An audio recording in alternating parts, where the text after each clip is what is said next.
NASA இன்றும் தேடிக்கொண்டிருக்கும் வார்ம்ஹோல் ரகசியத்தை நமது தமிழ் சித்தர்கள் சில ஆயிரம் ஆண்டுகளுக்கு முன்பே அறிந்திருந்தார்களா? திருமூலர் மற்றும் போகர் ஆகியோர் வெறும் ஞானிகள் மட்டுமல்ல, பிரபஞ்சத்தின் ரகசிய குறியீடுகளை உடைத்த ஆதி விண்வெளி விஞ்ஞானிகள். திருமூலர் தனது திருமந்திரத்தில் இந்த அகிலத்தை ஒரு பெரிய வலைப்பின்னல் என்கிறார். மனதின் வேகத்தில் அண்டவெளியின் எந்த பகுதிக்கும் நொடியில் செல்லும் வித்தையை அவர் சிதாகாசம் என்று அழைத்தார். இது இன்றைய நவீன அறிவியலின் குவாண்டம் டெலிபோர்டேஷன் தத்துவத்தை நினைவூட்டுகிறது. குறிப்பாக பிரபஞ்ச ஆற்றல் குறித்த திருமூலரின் பார்வையை நமது முன்னாள் ஜனாதிபதி டாக்டர் ABJ அப்துல் கலாம் பலமுறை போற்றியுள்ளார். மறுபுறம் சித்தர் போகர் தான் உருவாக்கிய ககன குளிகை மூலம் வான்வழியாக சீனா சென்றதாக பதிவு செய்துள்ளார்.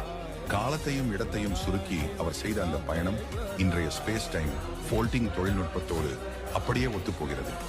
இது போன்ற மேலும் பல மர்மங்களுக்கு பேராப்சிகாலஜியின் தமிழ் பக்கத்தை பின்தொடருங்கள். இன்றைய மர்மம் நாளை அறிவியலாகலாம். தொடர்ந்து பயணிப்போம்.